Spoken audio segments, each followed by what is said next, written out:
В настоящий момент уполномоченный по правам ребенка до президента Российской Федерации. Дорогие друзья, я второй день нахожусь в республике, это мой не первый приезд уже, но второй день для меня праздник. И каждое событие, которое сегодня и вчера происходили и происходит, действительно большой праздник.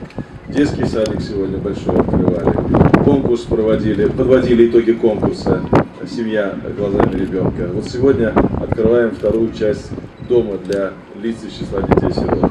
Вы давно уже не дети, но государство не выполнило в свое время обязательства, и сейчас мы отдаем те долги, которые накопились за многие-многие годы, когда эти вопросы вообще не решались.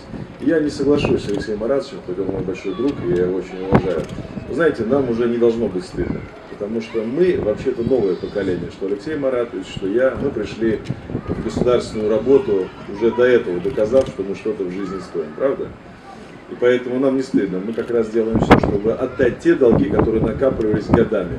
20 лет не решались эти проблемы. Если вы посмотрите 5 лет назад, в 10 раз меньше квартир давали детям и лицам из числа детей-сирот. И они действительно за это время выросли, у многих уже дети родились. Так вот, сегодня, вручая ключи, я хотел бы вас попросить, дорогие мои, вы все в жизни испытали определенные трудности. У кого-то даже горе в жизни произошло.